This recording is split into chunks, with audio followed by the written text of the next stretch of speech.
A ver, robots sexuales. Resumir robots sexuales en 20 minutos es como resumir pues Star Trek en un TikTok, ¿no? Entonces esto va a ser un poco difícil. Inicialmente lo que tenemos que tener en consideración es la sexualidad, que es uno de los temas tabú y que genera pues siempre mucha atracción, mucho interés, que ha sido perseguido por todas las religiones, salvo pues el budismo tántrico, que no es en sí una religión, sino es más un método de mejora espiritual y de llegar a un conocimiento de tu propio cuerpo, ¿no? Pero todas las religiones han perseguido la sexualidad, básicamente porque la experiencia religiosa requiere pues de un trabajo y de una meditación y sacrificio. La experiencia religiosa más maravillosa no se va a comparar nunca con el orgasmo más vulgar que puede conseguir cualquier persona en su casa. Entonces, las religiones van a perseguir la sexualidad siempre, ¿no? Y todos venimos, así vengamos de la inseminación artificial, de una relación sexual. Un momento, Javier. Estás en el foro de la Cuarta Revolución Industrial. Podrías hablar de transhumanismo, no de religión. El transhumanismo intenta acelerar el proceso de la evolución, es decir, no esperar a que el tiempo haga su trabajo mejorando y desechando los errores, sino nosotros queremos a través de la tecnología convertirnos en personas mejores o en una sociedad mejor. Los robots sexuales son androides, son robots, es decir, maquinaria que imita el movimiento de humanos, y la función de estos robots es la satisfacción sexual del usuario. El usuario busca este robot para tener una relación sexual satisfactoria. Ahora vamos a ver luego por qué podría una persona buscar un robot en vez de una persona, ¿no? Dentro de las alternativas sexuales, una de las parafilias que se llama la amalgatofilia, que es la atracción sexual hacia los maniquíes, robots, estatuas, muñecos. Viene un poco de la historia de Pigmalión, que es este mito de un escultor que se enamora de su estatua Galatea y sueña en algún momento que la estatua cobra vida, y Afrodita se compadece del amor que siente por la estatua y entonces hace que la estatua cobre vida al día siguiente de este sueño, ¿no?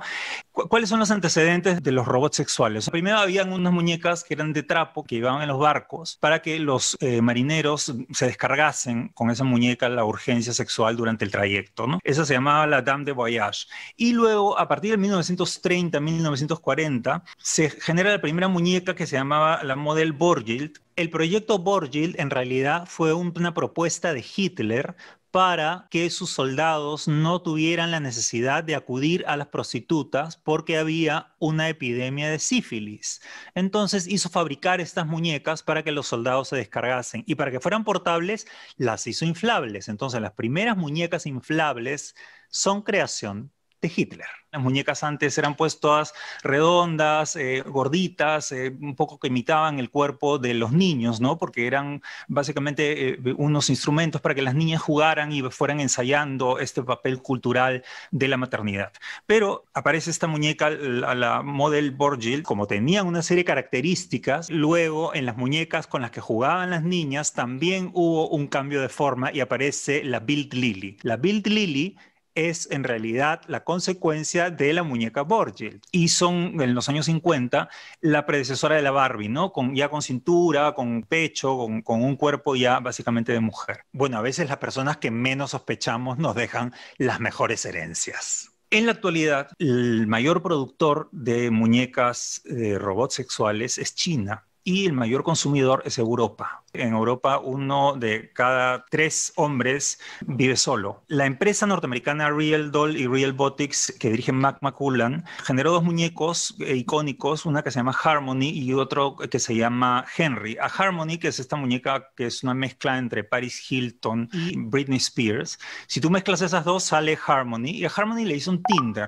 Tinder es una aplicación para conseguir pareja. Le hizo un Tinder diciendo: soy una muñeca robot, ¿te gustaría tener una cita conmigo? Y tuvo pues una cantidad enorme de match de gente que le escribía que quería tener relaciones con esta muñeca. Él comenzó a descubrir cuáles eran las necesidades de sus clientes y fue componiendo muñecas que podían ser personalizadas. Entonces uno puede elegir una muñeca con unas determinadas características, que sea más alta, más baja, y que a partir de la inteligencia artificial se puede ir aprendiendo también la personalidad del usuario. ¿Cuáles son las características de estas muñecas? Estas muñecas cuestan entre 12 y 18 mil dólares, no son baratas. Y el 15% de estas muñecas son muñecos hombres, ¿no? No hay estudios acerca de los usuarios porque la gente compra estas muñecas de manera anónima.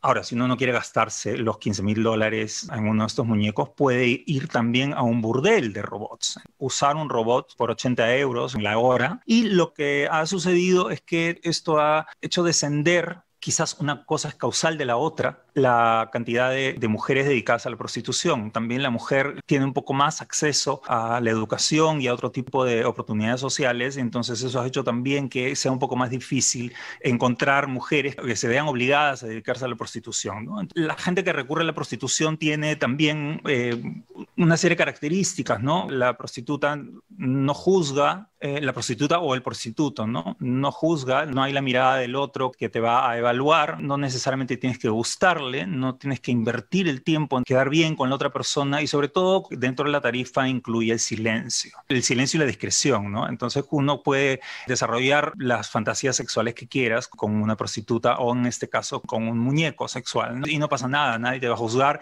y luego puedes regresar a tu vida de padre de familia, de gerente de banco o de madre de familia tan tranquilo y nadie te juzga por haber tenido esta fantasía que de pronto es socialmente incompatible con la imagen que uno quiere dar, ¿no? Como les decía, 1 de cada 3 adultos en Europa vive solo y este aislamiento también es un poco la consecuencia de una corriente que ahora se llama la hipergamia. La hipergamia son mujeres tratando de encontrar parejas que tengan igual o mayor estatus socioeconómico que el que ellas tienen. Entonces ya no se van a conformar con cualquier idiota, básicamente, sino van a buscar hombres que tengan un nivel educativo y un nivel socioeconómico y un trabajo mejor que el de ellos. A ver, eso en mi época se llamaba arribismo. Siempre mejor, nunca peor. Entonces hay una cantidad de hombres que se han sentido básicamente relegados también a partir de estas mujeres que tienen un buen trabajo y que no van a meterse con cualquiera, ¿no? Entonces hay un grupo de hombres que se autodenominan los incels, que son un grupo de célibes, no por voluntad propia, sino por obligación, ¿no? Son los célibes por obligación porque las mujeres no quieren meterse con ellos a la cama, entonces ellos las acusan a ellas de estar solas. El robot no juzga a la pareja, uno puede estar gordo, uno puede envejecer y el robot sigue estando ahí, ¿no? A ver un momento, no todo es estar joven y no todo es estar flaco. ¿Cuál es uno de los problemas? Que uno se canse del robot que tiene. Bueno, si no te gusta, le puedes cambiar la cabeza, los ojos, ponerle otra peluca y cambiarle de programa. El sistema de recompensa del humano es un sistema de recompensa que nos ha hecho aventureros, nos ha hecho insatisfechos, nos ha hecho que la descarga química frente a la satisfacción de encontrar un estímulo se gasta a partir del primer uso. Esa es la característica que ha sobrevivido por adaptación y eso es quizás lo que nos ha permitido generar una cultura que nosotros no nos hemos quedado satisfechos con lo que hemos encontrado. Entonces es un sistema de recompensa promiscuo. Es decir, muy rápidamente necesitamos que el estímulo suba su dosis o que el estímulo varíe. Por eso es que necesitamos siempre estímulos distintos. Ahora, la búsqueda de un robot o el cambio de robot y de tener sexo con un robot lo vamos a poder definir como sexo o como masturbación. Ahí en realidad tendríamos que entrar en una discusión. Para mí, cualquier cosa que te permita llegar a un orgasmo es sexo, así lo hagas solo o lo hagas acompañado, pero finalmente hay gente que sostiene que el sexo necesita necesariamente de la participación de otra persona. Ahora, con el robot uno puede permitirse una serie de cosas porque el robot no siente un daño emocional. Entonces uno puede terminar una relación y dejarlo ahí abandonado, no necesitas tratarlo bien, no necesitas atenderlo, no necesitas convencerlo de nada, no hay que satisfacer al robot, es decir, en la relación sexual puede ser absolutamente egoísta y no estar pendiente de estar dándole satisfacción al robot. El robot no te juzga si uno deja las cosas a la mitad o tiene una eyaculación precoz o impotencia. Con el robot no pasa nada, no va a haber un lío ahí. Al robot no le duele lo que uno puede hacerle, es decir, uno puede incluso extralimitarse violentamente con el robot y no pasa nada. Entonces hay una serie de características que hacen que la relación con este objeto personalizado sea distinto. Es un objeto personalizado que vendría a funcionar casi como un fetiche. El fetiche es un objeto que representa a algo y que funciona como si fuera la persona misma que está representando o el dios que está representando, ¿no? Entonces en el vudú, por ejemplo, uno agarra un muñeco y le clava agujas y a la persona que está representada le duele. O cuando uno adora, por ejemplo, una imagen, adora la imagen en sí porque no solamente representa al dios, sino que lo contiene. El fetiche es un objeto que contiene a la persona que está siendo representada. ¿Cuáles serían las desventajas o las ventajas de tener un robot en vez de un humano? Bueno, tu pareja no la puedes cambiar o de pronto te gusta algún aspecto y luego cambia físicamente o cambia de personalidad o te vende una imagen de sí mismo que luego es mentira, ¿no? Durante el cortejo mandas a tus embajadores y una vez que te casas ya llegas tú, ¿no? Los embajadores son los que hablan siempre lo mejor de ti y se portan muy bien diplomáticamente, pero luego ya llegas tú a ser la basura de persona que eras, ¿no? Ahora, yo quisiera hablar del uso que se le puede dar a este robot, no solamente ya en la satisfacción personal, sino en la solución de algunos problemas sociales, básicamente en la prevención del delito. ¿Podría servirnos los robots sexuales para prevenir el delito? ¿Cuáles son los delitos sexuales más comunes? Uno de los delitos sexuales más comunes es el tráfico humano, ¿no? La explotación sexual. Para el tráfico humano y la explotación sexual, yo considero que sí, la existencia de robots sexuales es una solución, tanto para el caficho que se dedica a esto, como para la persona que es secuestrada y puesta en esta situación. Ya si uno quiere dedicarse a tener un burdel, ya no tiene que entrar en el mercado negro de secuestrar personas, ni estar siempre fuera de la ley, cuidando y que no se escape a esta persona, sino simplemente compras unos robots y los alquilas a quien quiera usarlos, ¿no? Las personas tampoco ya van a ser secuestradas, entonces en ese caso, para lo que busca el transhumanismo y la cuarta revolución industrial, que es la mejora de la sociedad, los robots sexuales sí estarían cumpliendo una función. El siguiente delito a considerar es la violación. Ahora, la violación adulta y la violación a menores son dos escenarios distintos. La violación a adultos, básicamente hay tres tipos de violación a adultos. La de los asesinos seriales o estos psicópatas, que dentro de la escenificación de este acto, por eso es que hay repetición siempre, ellos escenifican un acto que necesitan volver a poner en escena y generar ese control, necesitan una persona viva. Va a ser muy difícil que la necesidad de dominación, de poder, de disfrutar del miedo de la víctima y de la oposición de la víctima cuando la están amarrando y quebrar la inocencia pueda ser satisfecha con un robot. Es posible, pero lo dudo. Ahora, en realidad hay que tener mucho cuidado con todo este entusiasmo de autoayuda, de que sé tú mismo, sé tú mismo. A ver, a lo mejor eres una porquería de persona y no nos conviene que seas tú mismo. Finalmente, el cerebro no distingue a veces entre lo que imagina y la realidad. Entonces, en algunos casos de psicópatas que estén conscientes de su psicopatía y que decidan no hacerlo y generar este tipo de situaciones teatralizadas con un robot, sí podría ser una solución. Hay otro tipo de violadores que son los violadores situacionales. Por ejemplo, están ebrios y se encuentran a una persona que es la persona más cercana que tienen, cometen el acto en medio de una borrachera. En ese tipo de casos, habría que ver si se puede controlar ese tiempo para que llegue finalmente a encontrar al robot. Ahora, en el caso del violador que viola por inseguridad, porque cree que no es posible que pueda conseguir una persona por sí misma que quiere estar con él, es decir, de una gran inseguridad en su propia capacidad de atraer, en ese caso sí podría servir la existencia de los robots sexuales. Ahora, en el tercer caso, que es la violación a menores, que es la pederastia, ¿no? La violación a menores no es un solo paquete. La gente suele creer que es un solo paquete de la pedofilia. La pedofilia es una de las áreas de las violaciones a menores. Uno de los escenarios de la violación de menores es la violación circunstancial, ¿no? En el caso de los curas, por ejemplo, que están encerrados y por ocultar su homosexualidad, lo que tienen más cerca son los niños, pero no es que necesariamente les guste, sino que los consideran un ser que no tiene conciencia, un ser inferior, como si fuera una especie de animalito, y entonces no me va a delatar porque en este momento es indefenso y entonces abusan de ese niño.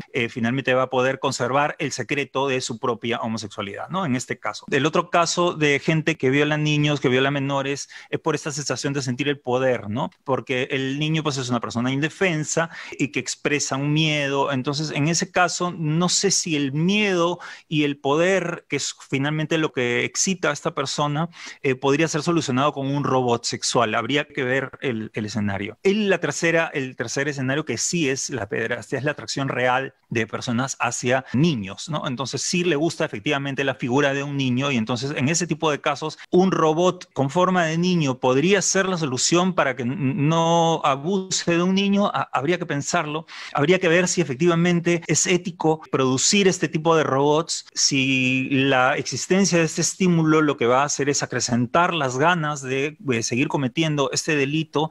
Muchos hemos experimentado durante el encierro de la pandemia que la ausencia del estímulo sexual lo que hace es bajar el deseo, reduce el deseo, la ausencia del estímulo. Por eso es que en los conventos están pues todos cubiertos y se aíslan, ¿no? La presencia de estos robots en forma de niño estimularían más el deseo. Habría que conversarlo. Yo en realidad desde aquí le extiendo la invitación a Víctor García Belaúnde, que es eticista, es psicólogo y es filósofo, para una conversación y un debate respecto a esto, porque yo todavía no tengo una postura clara. Y bueno, más que dejar respuestas, yo les dejo estas preguntas, ¿no? Y quisiera cerrar con 3 datitos pequeños de últimos avances tecnológicos. L'Oréal acaba de sacar un maquillaje virtual. La firma L'Oréal ha sacado Signature Face. Es una aplicación que uno compra, es un maquillaje que compras igual que cuando vas a la tienda y compras base, compras rímel, compras ciertas cosas, y se usa mientras estás conectado al Zoom. No necesitas ya maquillarte en la vida real, te ahorras el tiempo que eso requiere, te ahorras el tiempo de desmaquillarte, puedes ni siquiera haberte bañado ese día, pero pareces regia, completamente maquillada. Y por supuesto, esta aplicación se va gastando también con los usos y tienes que volver a comprarla, ¿no? Entonces ya existe el maquillaje virtual, pones ahí la aplicación y maquillas la pantalla. Y encima te maquilla bien, no como tú, que te maquillas mal. Luego Elon Musk tiene un chico que se llama Liam Por. ¿Cómo que tiene un chico? Auspicia a un muchacho que nadie lo sigue. Lo busqué por Twitter y creo que tiene 30 seguidores. Este chico, que además es un genio, que estudia Computer Science en la Universidad de Berkeley. Entonces Elon Musk le ha dado una cantidad de plata para que desarrolle un software que se llama GPT y que le hizo escribir a este software y le dijo: tú eres un robot y vas a escribir un ensayo sobre los robots que llegan en paz a tener relaciones con los humanos. Y escribió un ensayo maravilloso que está colgado en The Guardian. Ahora, terminando la ponencia les voy a poner el link en los comentarios, y lo lees y es impresionante porque realmente parece escrito por una persona. Entonces podemos estar ya casi acercándonos a poder cumplir el test de Turing, ¿no? Es decir, el falsear a la realidad humana a través de una máquina. Y por último, la Universidad de Cornell, en un proyecto dirigido por Rob Shepard, en su proyecto Realidad Virtual, acaba de generar un traje que esto sí ya es extraordinario, una especie de soft robot que te pones en todo el cuerpo, con las gafas y con todo, y que tiene sensibilidad de ida y vuelta. ¿Qué quiere decir esto? Que si yo estoy imaginando que cojo una fruta, tengo la sensibilidad y la oposición de este traje de estar cogiendo esta fruta. Y eso es fantástico. Pero si alguien de afuera me toca por encima del traje, también llega y entra la sensibilidad. ¿Se imaginan que uno se ponga esta realidad virtual, se ponga dentro del traje y le ponga play a la realidad virtual de una película porno? Entonces ya los robots sexuales, antes de haber llegado a su perfección, van a terminar siendo obsoletos. Los dejo con esta pregunta y quiero agradecer a Piero por la organización de este primer foro nacional de la Cuarta Revolución Industrial, a Víctor García Belaúnde. Me han obligado básicamente a hacer esta ponencia entre Piero, Víctor y Kiomi Ventosilla. Toda esta presión para reinventarse. O sea, yo no he podido ni siquiera inventarme y ahora tengo que reinventarme. Es agotador. Y también le agradezco, por supuesto, a todo el staff de la Sociedad Secular Humanista por la oportunidad. Muchísimas gracias.